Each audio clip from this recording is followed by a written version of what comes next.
Good morning साथियों, स्वागत है आपका अपने YouTube channel Mithila teaching point में। साथियों, आज से हम फिर से हिंदी शिक्षण विधियों से महत्वपूर्ण टॉपिक लेकर आए हैं। आज हम हिंदी शिक्षण विधियों का प्रारंभ करेंगे। जो चैप्टर नंबर फर्स्ट है, अध्याय फर्स्ट है अधिगम एवं अर्जन। ये सीटेट के लिए बहुत ही महत्वपूर्ण क्लास होगा आपके लिए। अगर आप इनको टॉपिक वाइज पढ़ते जाते हैं और इनसे रिलेटेड अभ्यास प्रश्न करते जाते हैं तो हिंदी शिक्षण विधियों से जो भी प्रश्न पूछा जाता है सारा का सारा प्रश्न आप अच्छी तरीक़ा से एनालिसिस कर पाएंगे और सॉल्व कर पाएंगे। इसलिए यह वीडियो आपके लिए बहुत ही महत्वपूर्ण होने वाला है। सभी टॉपिक बारीकी से देखिए और इनसे रिलेटेड अभ्यास प्रश्न जो करवाते हैं उनको करिए। और सक्सेस मास्टर बुक अरिहंत का जो आता है उनको अच्छी तरीक़ा से लाइन बाय लाइन पढ़ जाइए। प्रीवियस ईयर क्वेश्चन बना लीजिए। आप ज़रूर 100+ सीटेट में मार्क्स अर्जन कर पाएंगे। तो चलिए देर न करते हुए प्रारंभ करते हैं। फर्स्ट चैप्टर जो हमारा है हिंदी शिक्षण विधियों से रिलेटेड वो है अधिगम एवं अर्जन। इनसे पहले और भी सब्जेक्ट का वीडियो आपको मिला होगा, वो भी आप देखना चाहते हैं तो मेरे टेलीग्राम से जुड़ के वहाँ से लिंक प्राप्त कर सकते हैं या इस वीडियो के डिस्क्रिप्शन में भी उनका लिंक मिल जाएगा। ये देखिए 2013 में भी एक प्रश्न पूछा गया है, 2012 में 5 प्रश्न पूछा गया है, 13 में 1 पूछा गया है, 14 में 6 प्रश्न पूछा गया है, 16 में भी 4 पूछा गया और 15 में भी 2 प्रश्न पूछा गया है। 2012 में देखिए 5 प्रश्न इस चैप्टर से पूछा गया है। तो हर वर्ष कुछ ना कुछ प्रश्न उठा ही लिया जाता है, इसलिए इन चैप्टर को अच्छी तरीक़ा से पढ़िए। क्या है अधिगम का अर्थ एवं परिभाषा। अधिगम का अर्थ, सबसे पहले हम अधिगम के अर्थ को जानेंगे, फिर उनसे रिलेटेड सारे फैक्ट पॉइंट को जानने की कोशिश करेंगे। तो चलिए फर्स्ट क्या है अधिगम का अर्थ एवं परिभाषा। अधिगम अथवा सीखना किसी स्थिति के प्रति सक्रिय प्रतिक्रिया को दर्शाता है। अर्थात सीखना किसको दर्शाता है? किसी भी चीज़ के प्रति एक्टिव रहना। जब तक हम किसी भी चीज़ के प्रति एक्टिव नहीं होते हैं, भावुक नहीं होते हैं, उनके प्रति सजग नहीं होते हैं, तब तक उन बातों को अच्छी तरीक़ा से सीख नहीं पाते हैं। कोई भी चीज़ को सीखने के लिए हमें उनके प्रति एक्टिव रहना पड़ता है, सजग रहना पड़ता है, तभी हम उन चीज़ों को सीख पाते हैं। यह एक ऐसी प्रक्रिया है जो जीवन पर्यंत चलती रहती है एवं जिसके द्वारा हम ज्ञान अर्जित करते हैं। सीखना जो है वह जीवन पर्यंत चलता ही रहता है और जिनसे हमें कुछ न कुछ ज्ञान अर्जित होती रहती है। जिस तरह विकास एक जीवन पर्यंत चलने वाली प्रक्रिया थी, उसी तरह अधिगम भी जीवन पर्यंत चलने वाली क्या है, एक प्रक्रिया है। जीवन भर हम कुछ न कुछ नई बातों को सीखते रहते हैं, इसलिए अधिगम क्या हो गया, जीवन पर्यंत चलने वाली एक प्रक्रिया है। प्रेसी ने क्या कहा, देखिए प्रेसी महोदय ने कहा है, प्रेसी के अनुसार सीखना हम उस अनुभव को कहते हैं जिसके द्वारा हमारे व्यवहार में परिवर्तन होता है तथा हमारे व्यवहार को नई दिशा मिलती है। अरे कोई भी व्यक्ति के अंदर हम कोई भी चीज़ की ढंग या उनके प्रति कार्य करने की शक्ति आती है या चीज़ों को सीखता है तो ऑटोमेटिक उनके व्यवहार में परिवर्तन आ ही जाता है। जब तक व्यवहार में परिवर्तन नहीं होगा तब तक हम किसी भी चीज़ को सीखना नहीं मानेंगे, अधिगम नहीं मानेंगे। अधिगम तब हम सफल मानेंगे जब उन चीज़ों के प्रति हमारा व्यवहार क्या हो, चेंज हो जाए। उन चीज़ों को सीखने से हमारे व्यवहार में परिवर्तन आ जाए, तभी हम सीखना या अधिगम मानेंगे। अधिगम व्यक्ति के सर्वांगीण विकास में सहायक होता है तथा इसके द्वारा जीवन के लक्ष्य को प्राप्त करने में सहायता मिलता है। कोई भी चीज़ जो हमारे लक्ष्य होते हैं, जिनको हम लक्ष्य बना के चलते हैं, उनकी प्राप्ति के लिए हमें हमेशा नई नई चीज़ों को, नई नई जानकारियों को इकट्ठा करना होता है, जानना होता है, पहचानना होता है। तभी हम और अधिगम करते हैं, तभी हम अपने उन चीज़ों के प्रति हमारे अंदर सर्वांगीण विकास होता है, सभी क्षेत्रों का विकास होता है और उन चीज़ों को सीख पाते हैं।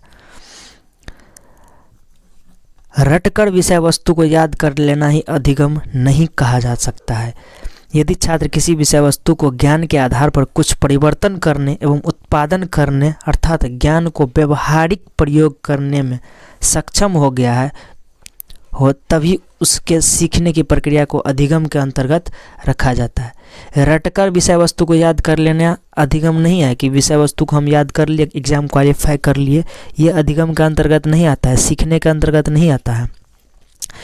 सीखना हम तभी कहेंगे जब वो उन किसी कामों को सीख करके और उनसे उनके व्यवहार में परिवर्तन आ गए, रहन सहन में परिवर्तन आ गए, उनके रीति रिवाज में परिवर्तन आ गए, तभी हम कहेंगे कि वह कुछ सीखा है।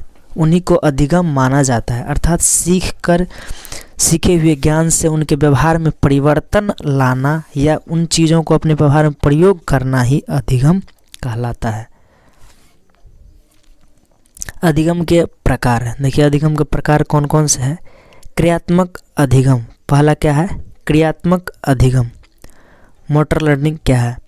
क्रियात्मक अधिगम में सीखने के लिए क्रियाओं के स्वरूप, क्रियाओं की गति ध्यान दिया जाता है। प्रारंभिक बाल्यावस्था में हम अनेक प्रकार के गतिवाही कौशलों को अर्जित करते हैं। उदाहरण के लिए बाल्यावस्था में अपने मत को स्पष्ट करते हुए कहा कि बच्चे में भाषिक क्षमता जन्मजात होती है। तो क्रियात्मक अवस्था क्या है। ये क्रियात्मक अवस्था से तात्पर्य हुआ कि कोई भी कार्य को सीखने से और उनके प्रति सजग होकर के उनको निर्वहन करने से है। प्रारंभिक बाल्यावस्था में हम गतिवाही कौशलों को अधिक जोर देते हैं, जो जिससे बालक कोई भी कार्य को करके सीखे और उन पर जोर दे करके बातों को अच्छी तरीक़ा से कर सके। किसी विषय वस्तु को देखिए, किसी विषय वस्तु तक पहुंचने, उसे पहचानने या समझने आदि का प्रयास करना, बिना किसी सहारे के खड़े होना, चलने का प्रयास करना आदि साधारण गतिवाही क्रियाओं को सीखना, ये सीखा जाता है। इन सभी से बालक क्या करते हैं, पहले सीखते हैं। तो ये सारे के सारे चीज़ क्या है, क्रियात्मक अधिगम के अंतर्गत ही आता है। कोई भी चीज़ को पहचानने, समझने, खुद से करना, अर्थात करके सीखना क्या है, क्रियात्मक अधिगम के अंतर्गत आता है। बिना किसी के सहारे खुद से वो चलना सीख लेता है, कोई भी कार्य को करना सीख लेता है। अगला है शाब्दिक या वाचिक अधिगम। शाब्दिक या वाचिक अधिगम क्या है, देखिए शाब्दिक या वाचिक अधिगम या सीखने में संकेतों, चित्रों, शब्दों एवं आदि के माध्यम से सीखना होता है। शाब्दिक या वाचिक अधिगम में संकेत से, चित्र से, आदि से सीखते हैं। इस प्रकार के सीखने में सार्थक तथा निरर्थक दोनों ही प्रकार के सामग्री का प्रयोग किया जाता है। कुछ सामग्री जो होती है वह सार्थक भी होती है और कुछ निरर्थक भी होता है। तो सार्थक और निरर्थक दोनों प्रकार के सामग्री का प्रयोग किया जाता है। इस प्रकार शाब्दिक या वाचिक अधिगम धीरे धीरे सरल समस्याओं के समाधान से क्रमशः जटिल समस्याओं का समाधान करने तथा वैज्ञानिक आविष्कार, यात्रा, यंत्रों, उपकरणों, निर्माण आदि का शिक्षण होता है। तो शाब्दिक या वाचिक अधिगम में पहले हम सरल बातों को सीखते जाते हैं और उन्हीं के माध्यम से जटिल कामों को भी हम हल करने में सक्षम हो जाते हैं। अगला है विचारात्मक अधिगम। विचारात्मक अधिगम देखिए क्या है। विचारात्मक अधिगम में व्यक्ति समाज में दैनिक जीवनानुभवों को देखकर या सुनकर एवं उस पर विचार करके जो कुछ भी सीखता है वह विचारात्मक अधिगम कहलाता है। कोई भी चीज़ों को देखा, सुना, फिर उनके बारे में जाना और उन पे जो मंथन करता है, सोचता है, विचारता है, उन्हीं को विचारात्मक अधिगम के अंतर्गत रखा जाता है। इस अधिगम में मनुष्य अपनी शारीरिक क्षमताओं की अपेक्षा मानसिक बौद्धिक क्षमताओं का प्रयोग करता है। कोई भी चीज़ के बारे में थिंकिंग करेगा, सोचेगा, समझेगा, विचार करेगा तो किसका प्रयोग करेगा, मानसिक बौद्धिक क्षमता का ही प्रयोग होगा। अगला है भाषा अधिगम और भाषा अर्जन। देखिए भाषा अधिगम किसको कहता है, भाषा अर्जन से क्या तात्पर्य है, इन बातों को समझते हैं। भाषा का तात्पर्य होता है वह सांकेतिक साधन, भाषा किसको कहते हैं, जिसके माध्यम से बालक अपने विचारों एवं भावों का संप्रेषण करता है, अपने विचारों और भावों का संप्रेषण करता है अर्थात अभिव्यक्त करता है तथा दूसरों के विचारों एवं भावों को समझता है। भाषाई योग्यता के अंतर्गत मौखिक अभिव्यक्ति, सांकेतिक अभिव्यक्ति, लिखित अभिव्यक्ति सम्मिलित होता है। भाषा किसको कहते हैं, जिस माध्यम से व्यक्ति अपनी बातों को किसी के सामने संप्रेषण करता है, रखता है और दूसरी के बातों को समझता है, वही माध्यम क्या है, भाषा कहलाता है। भाषाई योग्यता के अंतर्गत क्या क्या चीज़ आता है? मौखिक अभिव्यक्ति आता है, सांकेतिक अभिव्यक्ति आता है और लिखित अभिव्यक्ति। अर्थात भाषा हम मौखिक रूप से भी अभिव्यक्त करते हैं, अर्थात किसी के सामने रखते हैं। सांकेतिक रूप से भी अभिव्यक्त करते हैं, अर्थात किसी के सामने सांकेतिक रूप से भी भाषा को रखते हैं, बातों को रखते हैं। लिखित अभिव्यक्ति, लिख करके भी कोई बात को हम समझाते हैं, किसी को रखते हैं, किसी के सामने रखते हैं। अर्थात भाषा के 3 रूप हो गए। कौन कौन से? लिखित, मौखिक और सांकेतिक। रूप भी पहले लिखित कहेंगे, लिखित, मौखिक और सांकेतिक। क्या है? लिखित रूप भी है, मौखिक रूप भी है और सांकेतिक रूप। भाषा के 3 रूप हैं। मनुष्य अपने विचारों को अभिव्यक्त करने और समाज के साथ सामंजस्य स्थापित करने के लिए जिस प्रक्रिया द्वारा अपनी भाषिक क्षमता का विकास करता है वह भाषा अधिगम कहलाता है। अर्थात जिस प्रक्रिया द्वारा अपनी भाषिक क्षमता का विकास करता है वह भाषा अधिगम कहलाता है। अधिगम अर्थात सीखी हुई भाषा को ग्रहण करने की प्रक्रिया एवं उसे समझने की क्षमता अर्पित करना तथा उसे दैनिक जीवन में प्रयोग में लाने का भाषा अर्जन कहलाता है। अर्थात कोई भी बातों को या तो हम अपने दैनिक जीवन में प्रयोग करके, सीख करके और फिर हम अपने व्यवहार में उनको प्रयोग में लाते हैं तो वही क्या कहलाता है? भाषा अर्जन कहलाता है। भाषा का अर्जन अनुकरण द्वारा होता है। भाषा का अर्जन कैसे करते हैं? हम अनुकरण के द्वारा करते हैं। बालक, अनुकरण का तात्पर्य हुआ कि कोई भी चीज़ को देखकर उनसे ज्ञान अर्जित करना, उनके बारे में समझना, जानना। बालक अपने वातावरण में जिस प्रकार लोगों को बोलते हुए सुनता है, लिखते हुए देखता है, उसे अनुकरण द्वारा सीखने का प्रयास करता है। अनुकरण से तात्पर्य हुआ कोई भी चीज़ों को देख करके, सुन करके उनसे हम जो सीखते हैं या बातों को समझना, उनसे कुछ सीख लेना ही अनुकरण है। तो बच्चे क्या करते हैं? अपने बड़ों से, बुजुर्गों से, समाज में जैसे बोलते हुए देखता है, सुनता है, उसी तरह की भाषा को सीखता है। इन्हीं को भाषा अर्जन कहा जाता है। फिर है भाषा अधिगम एवं अर्जन के सिद्धांत। भाषा अधिगम और अभी तक जो देख रहे थे वह क्या था? अधिगम के प्रकार था। तो अधिगम के कितने प्रकार? 3 था। फिर भाषा अधिगम और अर्जन में अंतर देखे। अब भाषा अधिगम एवं अर्जन के संदर्भ में विभिन्न विद्वानों का क्या विचार है उनको भी थोड़ा देख लीजिए। यह बात रहस्य ही बनी हुई है कि आखिर अत्यंत कम उम्र के बावजूद बच्चा जटिल भाषिक अवस्थाओं को कैसे समझ लेता है। कई बच्चे 3 या 4 वर्ष के होते होते न केवल 1 अपितु 2 या 3 भाषाओं का धीरे धीरे प्रवाह में प्रयोग करना सीख जाता है। सही बात है, रहस्यमय ही है कि बच्चा कैसे कोई भी चीज़ों को सीख लेता है, जान लेता है इतनी आसानी से। यही नहीं, वे दिए गए संदर्भ में उपयुक्त भाषा का प्रयोग भी कर लेता है। अर्थात जिस संदर्भ में वो रहता है, जिस समाज में रहता है, उस भाषा को भी, वहाँ की भाषा को भी प्रयोग में ला लेता है। भाषा सीखने के संदर्भ में व्यवहारवादी मनोवैज्ञानिकों का मत है कि अभ्यास, नकल व रटने से भाषा प्रयोग की क्षमता विकसित होती है।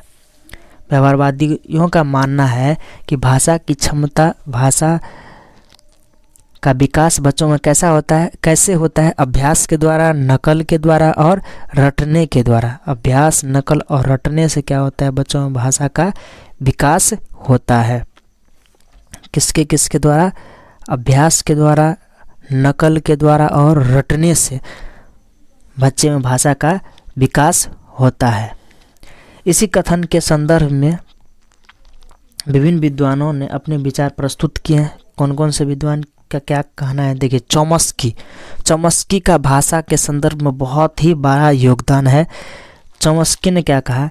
भाषा सीखे जाने के क्रम में वैज्ञानिक खोज भी साथ साथ चलती रहती है। अर्थात बच्चे जो भाषा सीखते हैं तो उस वक्त, उस समय उनमें वैज्ञानिक खोज भी चलती रहती है। किस तरह?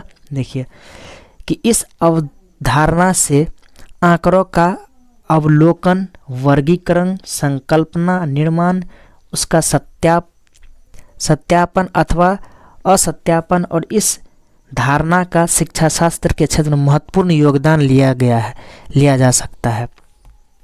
चॉम्स्की ने 1959 में अपने review of Skinner verbal behaviour, उसका चोम्स्की का एक बुक था, क्या चोम्स्की का, कि review of Skinner verbal behaviour, review of Skinner verbal behaviour. इन पुस्तकों के द्वारा क्या कहे उन्होंने, देखिए, अपने मत को स्पष्ट करते हुए कहा कि बच्चे में भाषिक क्षमता जन्मजात होती है। क्या कहा चोम्स्की ने, भाषिक क्षमता जन्मजात होती है। इन पॉइंट को नोट कर लीजिएगा अच्छा से, कि भाषिक क्षमता जो होती है जन्मजात होती है। ये किसका कहना है, तो चोम्स्की का कहना है कि भाषिक क्षमता जन्मजात होती है। भाषिक क्षमता जन्मजात होती है अर्थात बालक जन्म से ही सीख के आता है, माँ के गर्भ से ही सीख के आता है। तो ये किसका मानना है, चोम्स्की का मानना है। इस तरह के बात चोम्स्की मानते हैं कि भाषा क्षमता जन्मजात होती है। पियाजे का क्या कहना है, देखिए भाषा के संदर्भ में पियाजे क्या कहते हैं। पियाजे के अनुसार भाषा अन्य संज्ञानात्मक तंत्रों के भांति परिवेश के साथ अंतःक्रिया के माध्यम से ही विकसित होती है। जब भी अंतःक्रिया की बात करें तो किसका बात मानेंगे, पियाजे। अंतःक्रिया के माध्यम से बच्चे सीखते हैं, किसने कहा है, पियाजे ने कहा है कि वह परिवेश में जिस समाज में रहता है उसी के माध्यम से, उसी से बच्चा भाषा सीखता है। मानव तथा कि सभी बच्चे संज्ञानात्मक विकास के पूर्व ऑपरेशनल, कन्वेंट ऑपरेशनल तथा फॉर्मल ऑपरेशनल चरणों से गुजरते हैं। उनके अनुसार ज्ञान तंत्र सेंसरों तथा मोटर मैकेनिज्म के माध्यम से निर्मित होता है, जिसमें बच्चा आत्मसातीकरण, देखिए आत्मसातीकरण समायोजन के माध्यम से कई रूपरेखाएं बनाता है तथा इस धारणा ने संपूर्ण शिक्षा शास्त्रीय विमर्श पर महत्वपूर्ण प्रभाव डाला है। इसका कहना है कि बच्चे जो भी कुछ सीखता है वह अपने समाज के अंतःक्रिया से ही सीखता है। जब भी समाज के साथ अंतःक्रिया जोड़ करके पॉइंट दे तो क्या समझ आएंगे, किसका परिभाषा है, पियाजे का। और जन्मजात की बात करें तो चोम्स्की। फिर देखिए वैगोत्स्की ने क्या कहा, वैगोत्स्की का कहना है, वैगोत्स्की के अनुसार बच्चे की भाषा समाज के साथ संपर्क का ही परिणाम है। क्या कहा, समाज के साथ संपर्क का परिणाम है, किसका मानना है, वैगोत्स्की का। साथ ही बच्चा अपनी भाषा के विकास के दौरान दो प्रकार की बोली बोलता है। क्या क्या बोलता है, पहली आत्म केंद्रित और दूसरी सामाजिक। अर्थात पहले बच्चा ऐसी भाषा का प्रयोग करता है जो उनके लिए फ़ायदा हो, जिससे उनको कुछ मिले या उनकी बातों को मान्यता मिलती हो, उनकी ज़रूरतें पूरा हो। फिर सामाजिक भाषा बोलती है। आत्मोन्मुख भाषा के माध्यम से बालक स्वयं से संवाद करता है, जबकि सामाजिक भाषा के माध्यम से वह शेष सारी दुनिया को संवाद स्थापित करता है। अर्थात स्वयं की ज़रूरतों से संबंधित भाषा पहले सीखता है और फिर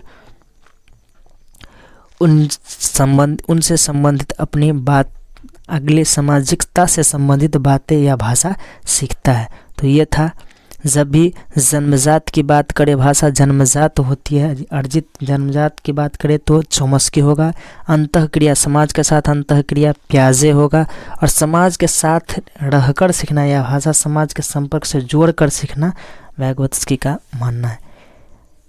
तो चलिए आज के लिए रहने देते हैं इतना ही, फिर मिलते हैं नेक्स्ट वीडियो में नए कंटेंट के साथ। अगला वीडियो जो होगा वह पावलोव का शास्त्रीय अनुबंधन का सिद्धांत से संबंधित होगा, और फिर इनको करते हुए आगे कुछ पॉइंट को देखते हुए फिर उन चैप्टर को समाप्त करने की कोशिश करेंगे नेक्स्ट वीडियो में। तो चलिए थैंक यू। जिनको भी सारा PDF चाहिए वो मेरे टेलीग्राम से जुड़ करके ले सकते हैं। टेलीग्राम का लिंक इस वीडियो के डिस्क्रिप्शन में मिल जाएगा। तब तक के लिए धन्यवाद, थैंक यू, बाय बाय।